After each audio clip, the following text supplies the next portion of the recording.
Assalamualaikum warahmatullahi wabarakatuh. Salam semangat anak-anakku. Materi ajar pertemuan ini yaitu teks cerpen. Setelah mempelajari materi ini, kalian diharapkan dapat membuat teks cerpen dan mengembangkan jiwa kewirausahaan. Hal ini karena teks cerpen merupakan salah satu kegiatan nulis kreatif imajinatif yang selain dapat dijadikan sarana penyampai ide positif, juga dapat menghasilkan uang hanya dengan memanfaatkan waktu luang. Oleh karena itu, selamat menggali materi ini.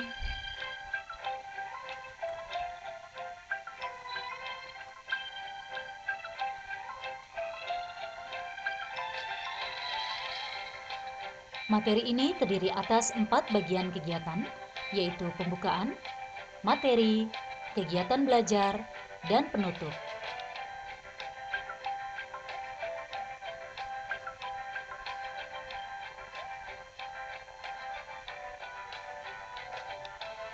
Sebelum mengawali pembelajaran ini, sudahkah kalian berdoa terlebih dahulu? Bagus, kalian memang anak yang soleh dan soleha. Perhatikan sekeliling kalian, adakah teman kalian yang tidak hadir?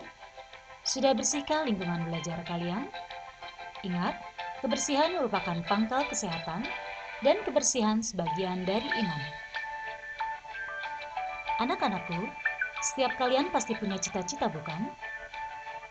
Perhatikan beberapa gambar tokoh berikut ini.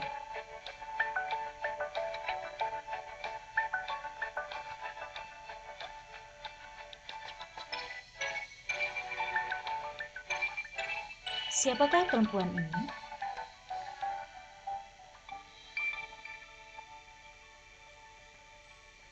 Kalian tepat.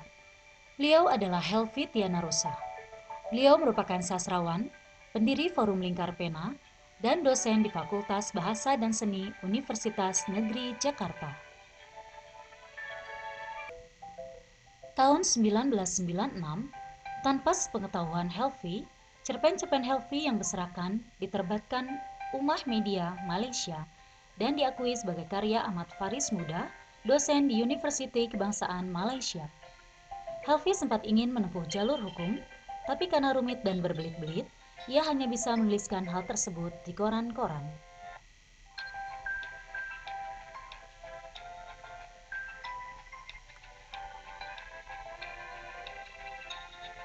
Siapakah lelaki di samping Helvi tersebut? Iya, beliau adalah Dika Angkasa Putra Murwani, yang lebih dikenal dengan Raditya Dika dan akrab dipanggil Radit.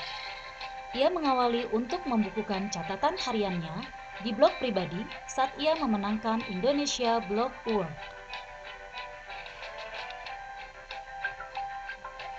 Radit sukses menjadi penulis karena tampil dengan genre baru dengan ciri selalu menggunakan nama binatang dalam setiap bukunya.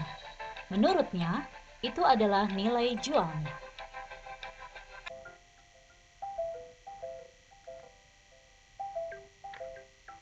Lalu siapakah ibu tersebut?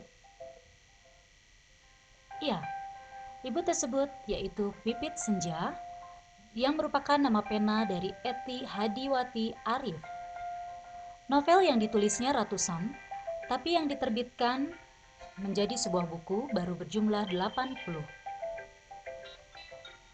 Keadaan mengharuskan Pipit ditransfusi darah secara berkala seumur hidup karena memiliki penyakit kelainan darah bawaan. Walau demikian, aktivitasnya sebagai anggota Majelis Penulis Lingkar Pena membuatnya sering diundang seminar kepenulisan ke pelosok tanah air dan mancanegara. Kini, ia ngepos di penerbit Jendela.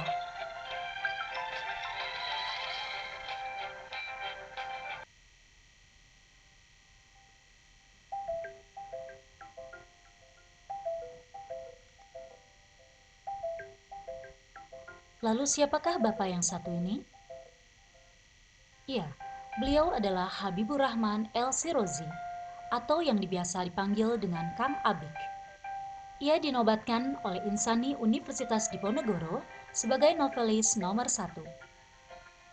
Karya-karya lulusan sarjana Universitas Al-Azhar Kairo Mesir ini banyak diminati tidak hanya di Indonesia, tetapi di mancanegara seperti Malaysia, Singapura, Brunei, Hong Kong, Taiwan, dan Australia.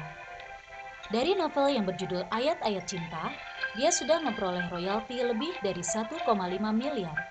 Sedangkan dari buku-bukunya yang lain, tak kurang ratusan juta sudah dia kantongi.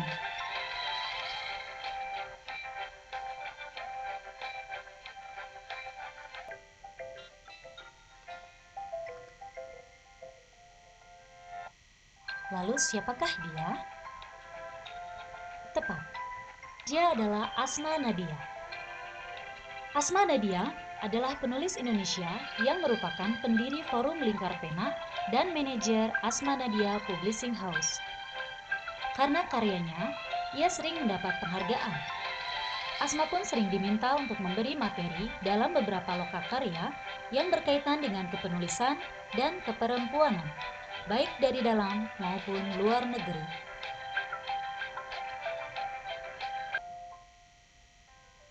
Anak-anakku, mereka merupakan tokoh-tokoh yang piawai dalam menulis kreatif. Menulis kreatif tersebut seperti menulis teks cerpen, yang jika digeluti pasti akan menjadi peluang usaha.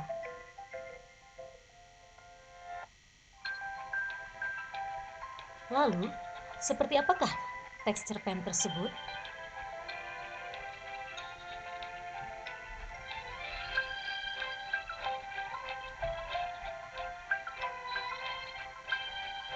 Sebelum kita gali teks cerpen, adapun tema materi ini yaitu menemukan solusi atas masalah kewirausahaan. Dengan tujuan pembelajaran, menentukan struktur teks, mengidentifikasi bagian teks cerpen dalam struktur teks cerpen, dan meringkas teks cerpen. Teks cerpen itu sendiri adalah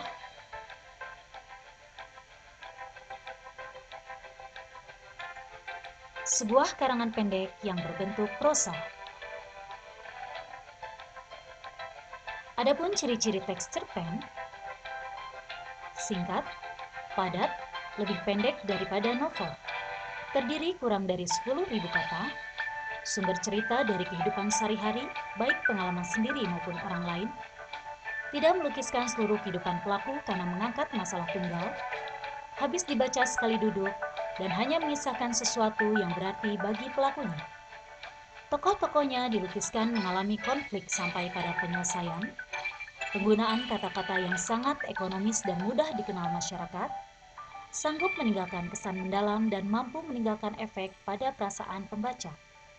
Menceritakan satu kejadian dari terjadinya perkembangan jiwa dan krisis, tetapi tidak sampai menimbulkan perubahan nasib. Beralur tunggal dan lurus, penokohan sangat sederhana, singkat, dan tidak mendalam. Bagaimana dengan struktur teks?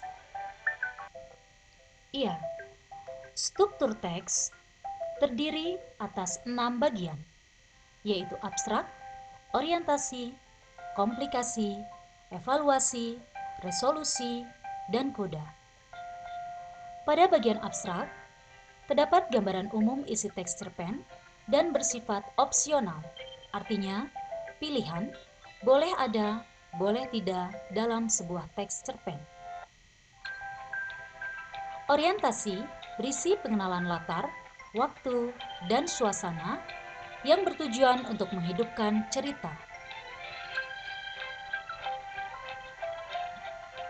Adapun komplikasi berisi urutan kejadian, berbentuk sebab akibat, dan terdapat kerumitan dan klimaks. Pada evaluasi, merupakan keadaan menuju penyelesaian dan pengarahan cerita menuju penyelesaian. Resolusi merupakan solusi terhadap konflik. Dan yang terakhir adalah koda, berisi nilai yang dapat dipetik oleh pembaca dari sebuah teks cerpen. Ini pun bersifat opsional, artinya bersifat pilihan.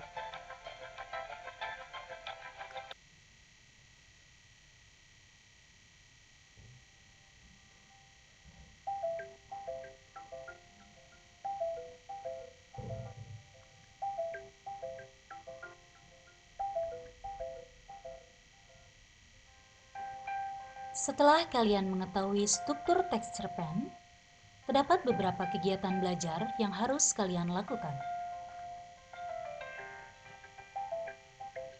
1.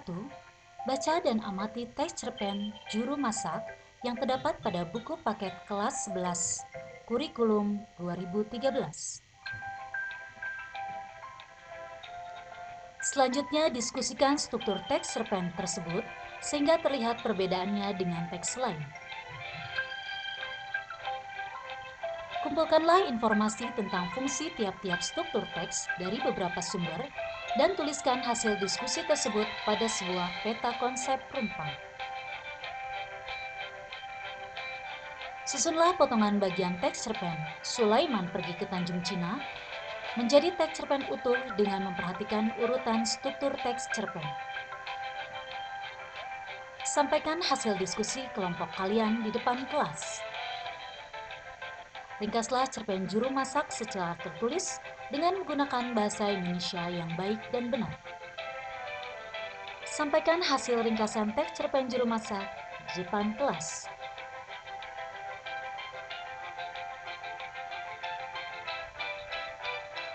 Kalian pun ditugaskan secara individu dengan jujur menandai bagian-bagian teks cerpen Banun sesuai struktur teks cerpen.